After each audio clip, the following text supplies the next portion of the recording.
Bienvenidas y bienvenidos a esta inmersión profunda. Hoy exploramos el universo, fascinante de los efectos de audio. Ajá. Y cómo transforman el sonido, ¿no? Nos vamos a basar en una lección de producción musical que encontré bastante reveladora, la verdad. Suena interesante. Sí. Desmonta algunos mitos y nos da claves sobre procesadores, cadenas de efectos y sobre todo, algo crucial, el espacio sonoro. Exacto. Y la idea es ir un poco más allá de solo listar efectos, ¿no? Se trata de entenderlos como herramientas precisas. Claro. Muchas veces se aplican casi por instinto, pero esta lección que analizamos insiste mucho en la importancia de saber qué hace cada cosa. ¿Y por qué la ponemos en un lugar específico de la cadena? No es tanto seguir reglas al pie de la letra, sino tomar decisiones con conciencia. Totalmente. Como esa pregunta clásica que siempre genera debates. ¿El compresor va antes o después del ecualizador? Uf, el eterno debate. Sí.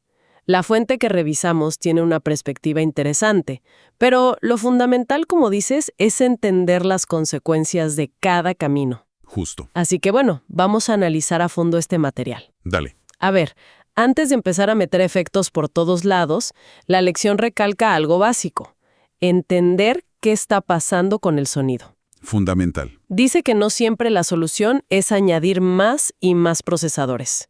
De hecho, a veces un ecualizador sirve más como una herramienta de diagnóstico, ¿no? Como un analizador. Exactamente. ¿Cómo podemos ver ese sonido de forma fiable? Es un punto clave, sí. La lección subraya mucho la consistencia en las herramientas visuales. Consistencia. ¿A qué te refieres? A usar siempre la misma, o entender muy bien las que usas. Por ejemplo, menciona que no todos los analizadores de espectro muestran la energía igual. Ah, mira. Compara el de Ableton Live con el FabFilter Pro Q3 y dice que hay una diferencia en algo llamado tilt. Tilt. ¿Inclinación, dices? Eso, una inclinación por defecto en la gráfica. Según la fuente, el Pro Q3 suele tener como 3 dB de inclinación, que hace que los agudos se vean como más realzados. Mientras que el de Ableton, por defecto, es plano, 0 dB. Ok, suena técnico, pero ¿y eso en qué me afecta? ¿Por qué debería importarme esa inclinación? Pues imagínate que miras una foto del sonido. El tilt es como si inclinaras la cámara. Ajá. Una inclinación puede hacer que visualmente los agudos parezcan más fuertes de lo que realmente son, y otra los graves. Si cambias de analizador sin saber esto, Claro. puedes tomar decisiones de ecualización basadas en algo engañoso. Quizás cortas agudos que no necesitaban corte, solo porque el analizador los exageraba visualmente. Entiendo. O sea, te puede llevar a error. Exacto. Por eso la lección insiste. Elige una herramienta, entiende bien cómo te muestra la información, con su tilt si lo tiene, y úsala siempre. Tiene sentido. Las gráficas ayudan, son una guía, pero no son la verdad absoluta. El oído manda, claro, pero una referencia visual fiable ayuda a confirmar lo que oyes. Queda claro. Y además de los analizadores de espectro, el material menciona otras formas de visualizar. Habla de osciloscopios. Sí, como el Oscillos Megascope, dice.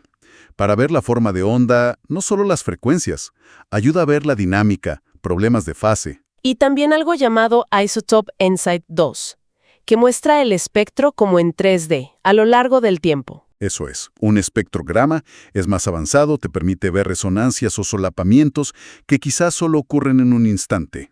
Interesante. Son distintas ventanas para mirar el audio, pero la clave, de nuevo, es conocer tu herramienta y saber interpretar lo que ves, siempre junto con lo que escuchas. Muy bien, ya tenemos cómo ver. Ahora, ¿dónde ponemos los cacharros? El orden. Llegamos al meollo. ¿Compresor antes o después del EQ? Ajá. La fuente original era muy directa, ¿no? Decía algo como, pónganlo donde les suene mejor, pero... Pero ojo, sabiendo lo que haces. Exacto. ¿Cuáles son esas consecuencias que describe? Si pongo compresor y luego EQ. A ver, si haces compresor EQ, estás ecualizando una señal que ya tiene la dinámica controlada. Los picos ya están, digamos, domados por el compresor. Entonces, tus movimientos de EQ, cortar o realzar, actúan sobre ese sonido ya comprimido. Es bastante predecible. Lo que hagas con el EQ no va a cambiar cómo reacciona el compresor que ya pasó. Ok, predecible. ¿Y si lo hacemos al revés? EQ menos compresor. Ah, Aquí la cosa se pone interesante, y es donde la fuente advierte que puede ser confuso si no estás atento. ¿Por qué? Porque si tú realzas frecuencias con el EQ, imagina que subes mucho los graves. El compresor que viene después va a detectar ese subidón de energía ahí, Claro. y va a reaccionar comprimiendo más fuerte justo en esa zona que realzaste. Ah. O sea que podría pasar que subo graves con el EQ, Y termines oyendo menos graves al final. porque el compresor se los está comiendo debido a tu realce. Vaya. Interacción directa. Entendido. La lección parecía inclinarse un poco por comprimir primero, ¿no? Para que el EQ trabaje sobre algo más estable. Sí, sugería eso como punto de partida, para que la respuesta del EQ sea más directa a lo que buscas en el tono. Pero insistía mucho. Si te suena bien al revés, dale. No hay policía del audio. Jaja, me gusta eso. Solo consecuencias sónicas distintas. Vale. Y ampliando esta idea del orden, la lección propone como una especie de flujo lógico general para la cadena de efectos. No una regla fija, dice, pero sí un punto de partida. Sí, una secuencia orientativa. Algo como, primero, dinámica y tono base, compresor, EQ. Ajá, Luego, si quieres, carácter armónico, distorsión, saturación. vale. Después, efectos de movimiento, modulación, chorus, flanger. Ujú. Y al final, el espacio. Reverb, delay. ¿Y por qué ese orden tendría lógica? Piénsalo. Controlas la dinámica antes de distorsionar, porque la distorsión es muy sensible al nivel de entrada. Cierto. Y pones la reverb al final, porque distorsionar una reverb suena muy distinto. A veces caótico. Que aplicar reverb a un sonido ya distorsionado, que suene ser más controlado. El orden cambia radicalmente cómo suenan los efectos combinados. Tiene todo el sentido. Y hablando de control, mencionaba algo sobre usar un limitador al final de una pista individual, pero en casos muy específicos. Sí, no como regla general. Lo sugería como una red de seguridad. Por ejemplo, si juegas con un delay con mucho feedback y se te va de las manos, ¡pum! Un limitador al final evita un pico horrible. O si barres el filtro de un cinte hacia arriba, a veces el volumen se dispara. Un limitador discreto, como el L2 de Waves que menciona, puede poner un techo sutil, casi invisible, para proteger oídos y mezcla. Uso puntual. Entendido. Bueno, el orden importa, clarísimo. Pero la lección da un paso más y le pone un énfasis enorme al espacio.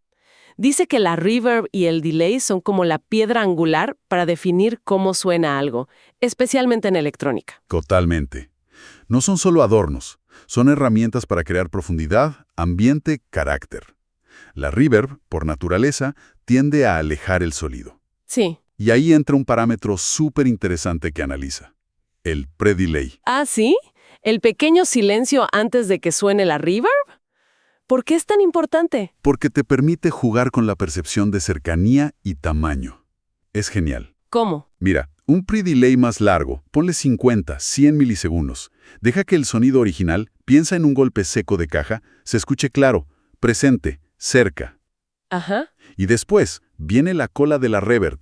Te da una sensación de un espacio grande, pero sin que la caja se pierda allá atrás. Ah, qué bueno. En cambio, un pre-delay muy corto, casi cero, fusiona el sonido original con la reverb casi al instante. ¡Pum! Lo empuja hacia atrás de una. ¡Wow! ¡Qué herramienta tan sutil pero potente! Exacto. Para controlar la profundidad. Y para aplicar esto, la lección describe una técnica bastante usada. Usar dos reverbs principales en buses auxiliares, en envíos. Sí, es un clásico que funciona. Sugiere tener una reverb corta, digamos de 1 a 3 segundos de caída. ¿Para qué? Para dar cohesión. Envías un poquito de la batería, percusión, quizás un bajo. Ayuda a que suenen como si estuvieran en el mismo cuartito, ¿viste? Crea unidad. Como un pegamento espacial. Algo así. Y luego otra reverb mucho más larga, 8 segundos o más. Para efectos ya más dramáticos. Tipo, Atmósferas enormes en sintes, colas épicas en una voz, efectos especiales en momentos clave de la canción. vale. ¿Y qué ventajas tiene usar envíos para esto, según la fuente? Varias importantes. Primero, controlas cuánto mandas de cada pista a cada reverb. Con el fader del envío. Muy fácil. Claro. Puedes automatizar esos envíos.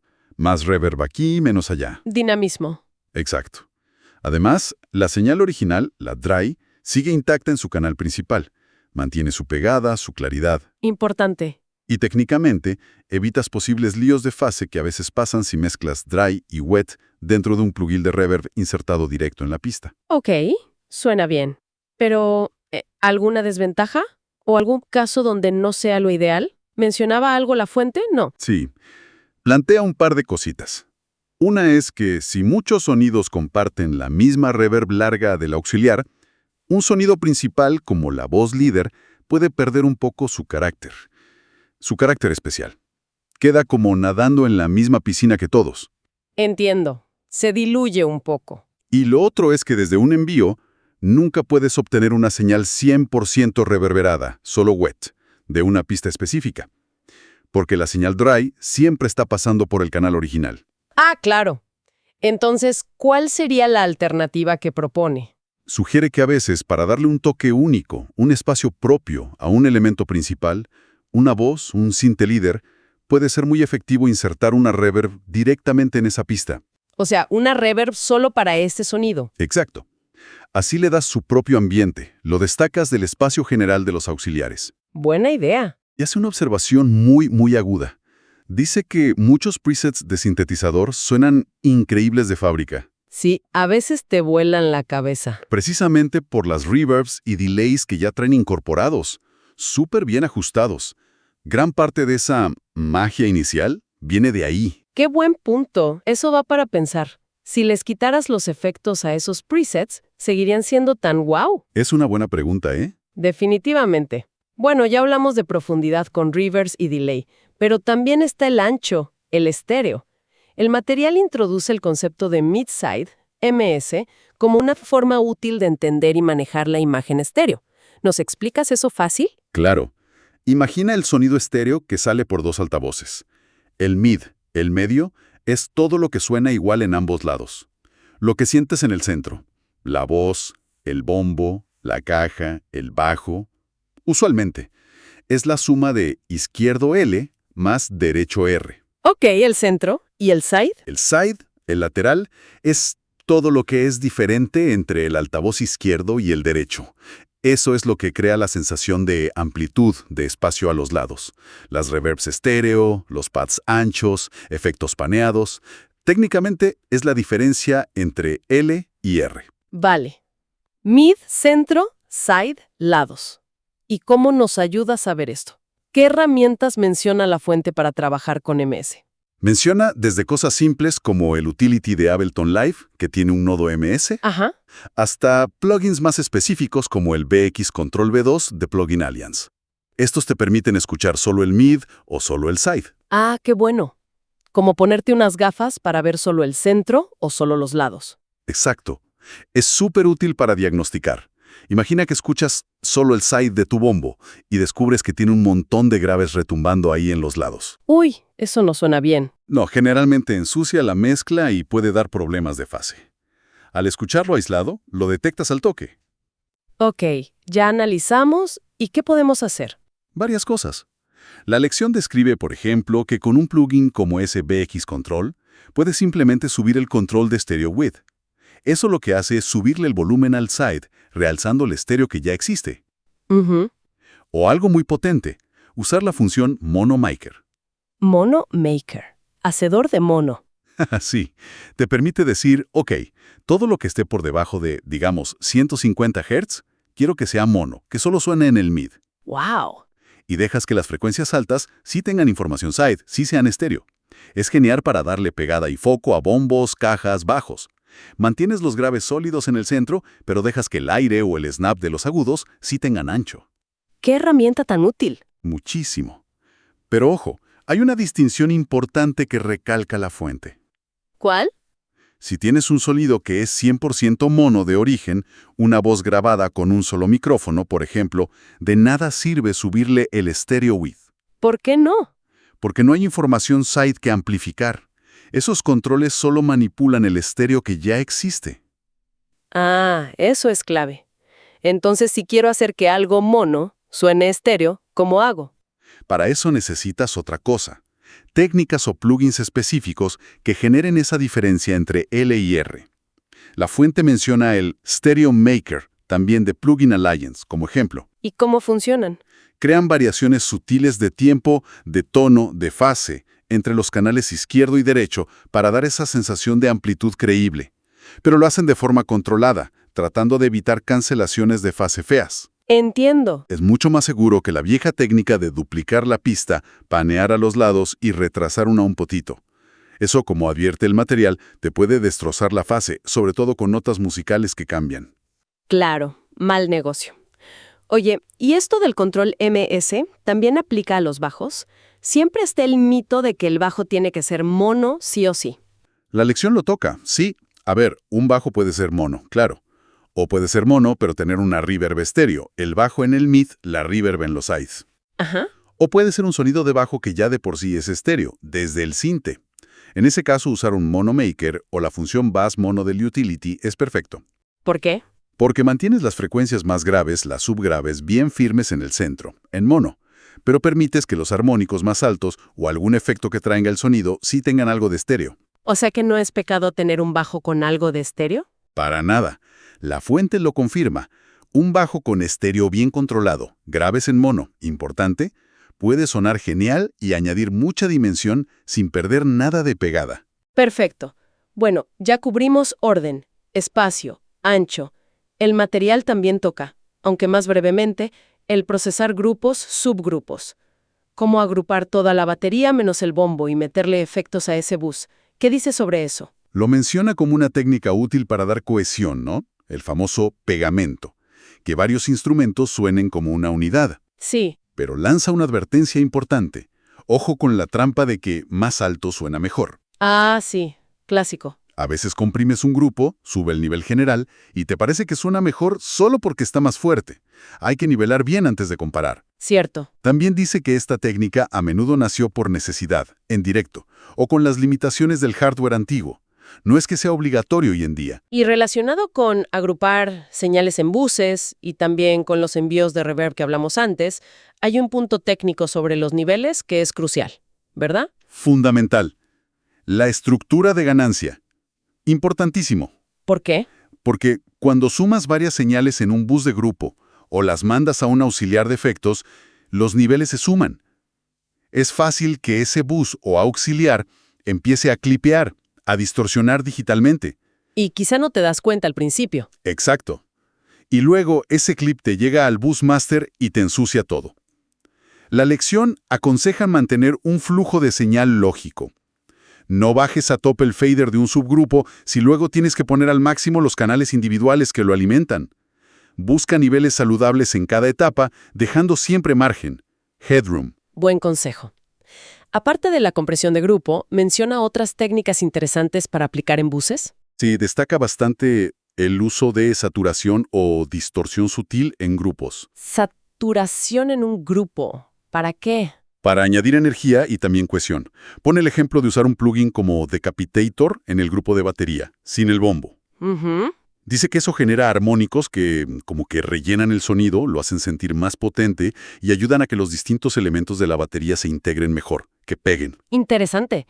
¿Y eso cómo interactúa con la dinámica del grupo? ¿No lo aplasta todo? Es que es interesante. La saturación, además de los armónicos, introduce una compresión suave de forma natural, porque recorta un poquito los picos. Ah, claro. Y la lección sugiere combinar esta saturación en el grupo de batería con un transient designer. ¿Un qué? Un diseñador de transitorios. Menciona los tipos SPL. Son herramientas que te dejan manipular el ataque, la pegada inicial y el sustain, la cola o resonancia, por separado. ¡Qué bueno! ¿Y cómo se usaría eso en el grupo? Pues podrías usar la saturación para darle cuerpo y pegamento. Y luego, con el Transit Designer, podrías, por ejemplo, acortar el sustain de los platillos y la caja en la estrofa para un sonido más seco, más controlado. Ajá. Y luego, en el estribillo, soltar ese sustain para que todo suene más grande, más abierto, más explosivo. Te permite esculpir la dinámica del grupo de forma muy creativa. Vaya, cuántas ideas potentes. A ver, haciendo un repaso rápido. Hemos visto la importancia de entender bien las herramientas de análisis visual. Ajá, y ser consistentes. Cómo el orden de los efectos no es para nada trivial. Cambia todo el resultado. Las consecuencias, sí. Ares, los insertos. ¿Cómo podemos manejar el ancho estéreo de forma inteligente con mid-side, entendiendo que es mono y que no? Y cómo crearlo si hace falta. Y finalmente, cómo usar procesos como la saturación o el control de transitorios en grupos para dar cohesión y energía. Exacto.